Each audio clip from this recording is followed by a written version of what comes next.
A mere 20 hours later and crime scene tape is still up. The gas station is closed, and if you can just adjust your focus to right here, you can see that the windows were shattered out as a result of last night's shooting. Stepping up security, I'm Madison Glaser live at Godby High School, where some parents say social media rumors are getting out of hand. One fed-up mother shares why she decided to pull her daughter out of school early today. Firefighters were able to pull all the animals out of the house and treat them on scene, but unfortunately, one died hours later.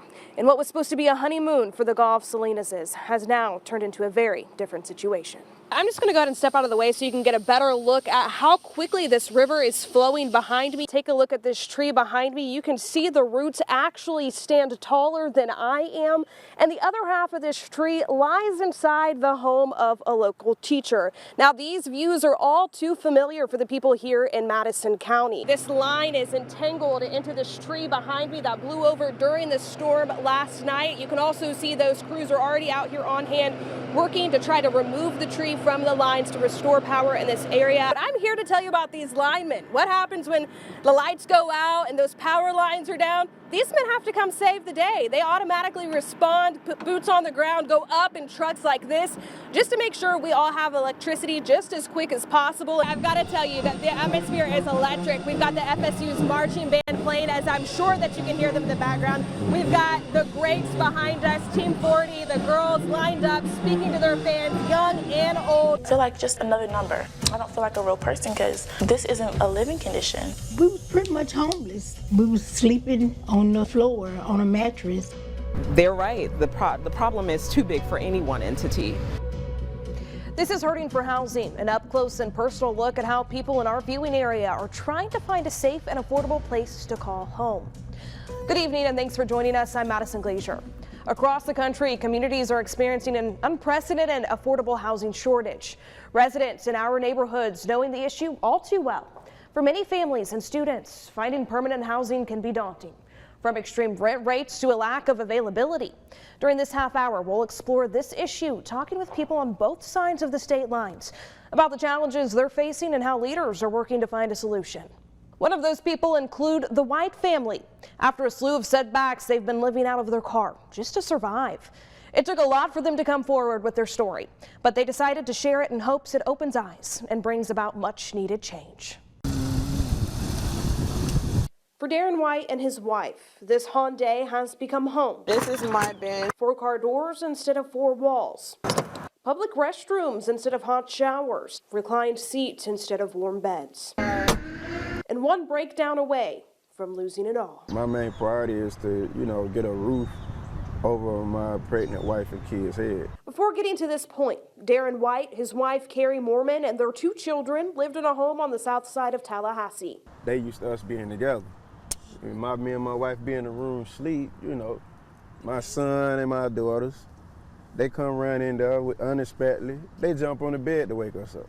A slew of hardships forced their life upside down. The loss of a job, 2 rounds of battling COVID, and later, a high-risk pregnancy as Carrie is expecting a baby. With each stumble, the couple fell behind. And out of options, Darren and Carrie turned to what they had left, their car. A couple of stuffed animals to make us feel like, still gotta love babies. After finding a safe place for their children to live, the 2 made the tough transition into living out of their Hyundai accent. Luckily, we do have family that they couldn't take all of us, but they took some of us. And, I'd rather it be the kids and not, us. Life on the road means getting creative. Darren juggles 3 jobs, and Carrie is working a job herself while being pregnant. It's here just off Mahan Road. They tell me they feel safest. If you try to park somewhere else, a park or anything, cops have told us to move, or it just didn't feel safe because it would be too dark, nobody's around. And yes, my husband is a great protector, but something happened to him, something happened to all of us. The couple is scrambling to get caught up financially, but say they're having trouble meeting all the criteria to get help from any nonprofit. You have to now make 3 times the rent. You have to have this kind of credit score. You have to have no felonies. Darren confirmed he was convicted of felony charges in the past and says he's been working to rebuild his life with his family since 2019. He told me it's times like these that often draw people back into bad situations. Situations like this is what make the system think oh, it's gonna push you back to the street. It's gonna push you back to what you came from. Carrie says her frustration comes from being in between. They are either overqualified or underqualified to receive resources. It's like, oh, well, there's people sleeping out on the floor. You at least have the car. Oh, well, there's people who don't have a job at all, and both of you have jobs. With no real solution in sight yet, the two have found one way to stay positive. They know they have each other. This has actually strengthened us in our bond because it's like we're going through one of the toughest times of our lives, and we're doing it together. Just days before the story aired, the White family tells me they were hit with another setback. The car they were living in quit running. Now they are relying on friends, family, and other means of transportation to get them around. They are still sleeping in their car. I'm going to leave you till about 30 minutes before curfew. Well, now for our continuing coverage of Hurricane Idalia, more stories of survival emerging from our hardest hit communities. Tonight, we introduce you to the Barber family who found the decision to leave during the hurricane especially difficult. The Barbers live in a secluded area off a beaten path in Perry, their home full of memorabilia for a lost loved one. As our Madison Glaser explains, the family worried what they might find when the storm was over, but they discovered something rather remarkable instead. The thing that made us leave was my daddy. He's 77 in October. He called me and said he was leaving and he ain't never left for a storm. Justin and Brandy Barber waiting until the last minute to leave their Perry home. It's a decision that now, 3 weeks later, they're grateful they made. Where the tree landed on the house and the fact that Montana's bed was right underneath, we would have lost another child. Last year, the Barbers lost their 15-year-old son, Waylon, in a rollover crash. He was ejected from the passenger seat of the car, and with his death, the Barbers' lives would never be the same. We had actually went over to our property and was cutting firewood and got a phone call from one of the people that was in another vehicle. Said that we needed to get over there right now. There's been a bad accident.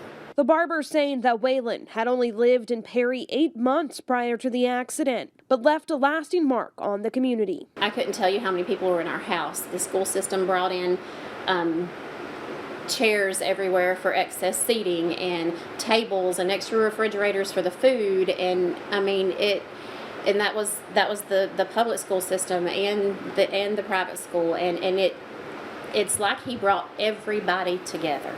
Their faith giving them the strength they needed to continue forward. And a few months after his funeral, a remarkable sign that Waylon's memory endures. Point of Grace Christian School, where Waylon attended, was destroyed in a fire, later deemed an arson. Waylon's pastor, Randy Maubach, claims the only thing to survive the fire was the yearbook that belonged to Waylon. And as I walked in the door and I saw the utter destruction, I saw the damage from the fire, I knew in my mind nothing survived. And I go to the table, and Waylon's yearbook was sitting there.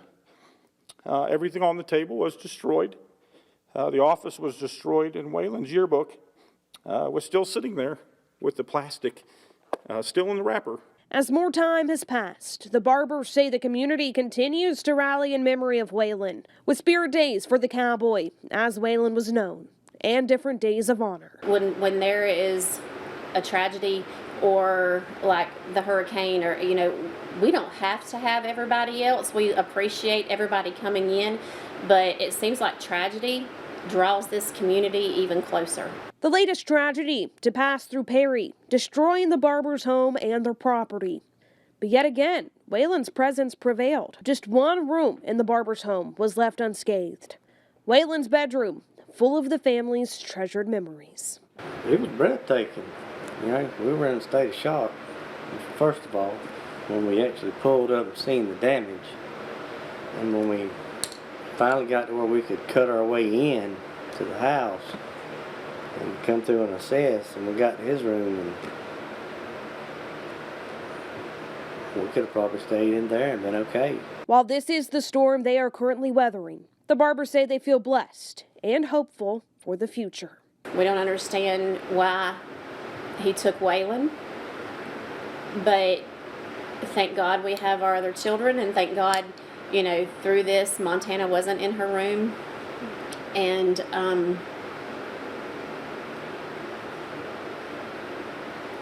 I feel like we're just blessed. We have been blessed, even through all the loss. In Perry, Madison Glaser, WCTV Eyewitness News. Waylon's sister Montana is working to get her contractor's license. It's a passion she shared with her brother. The family is currently staying in a camper until repairs are complete. And I know we're hoping that their recovery journey post-storm is as smooth as possible, given everything they've had to deal with. And it's just incredible, the impact of Waylon, and of course, after leaving this earth, clearly that there is something that just continues to protect that family, and it's just an amazing story. Yeah, and they can still hold on to those very important items. Yeah. This weekend will mark 6 months since the shooting at Halftime Liquors in Tallahassee that left 1 person dead and 8 others injured.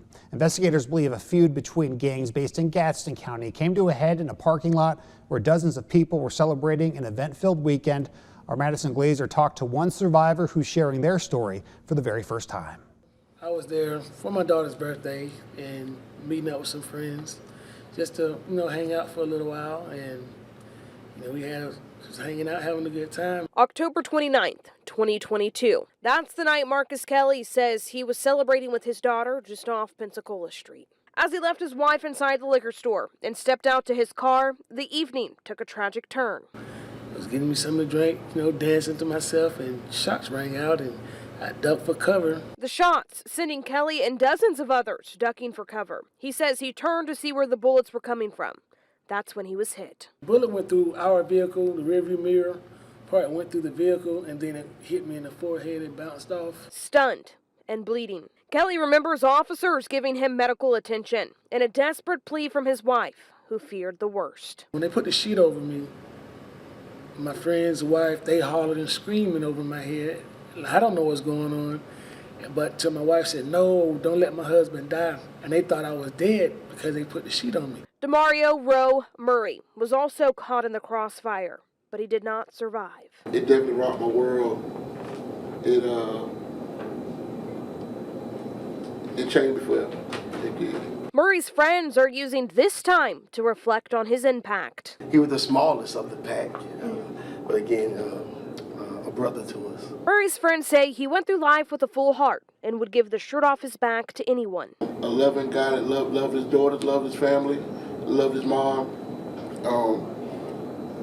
His legacy should always be in a positive light. As family and friends of the victims work to move forward, for the Tallahassee Police Department, the work is far from over. They believe gang activity spawning in Gadsden County spilled over into the capital city. That night was probably as close as any law enforcement officer will come to war.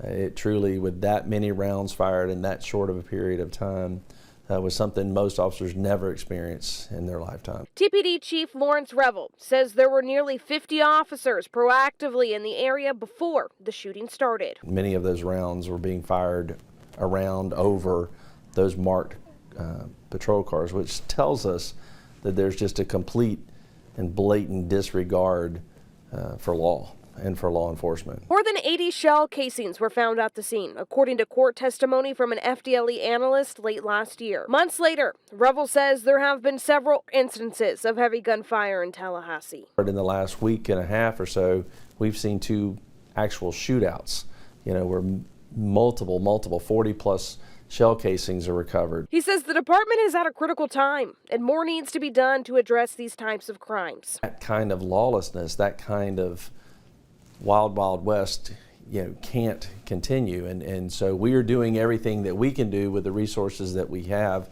available to make sure that those things don't happen and make sure our community is safe. And for Kelly, a different kind of work as he tries to heal. Well, it was traumatizing, and I never thought PTSD was, I ain't gonna say it wasn't real, but as real as it really is. Now I can get a better understanding of how that is, because, I thought I'd be fine after this and that, but And according to court records, several of the suspects charged in this case are due back in court in November.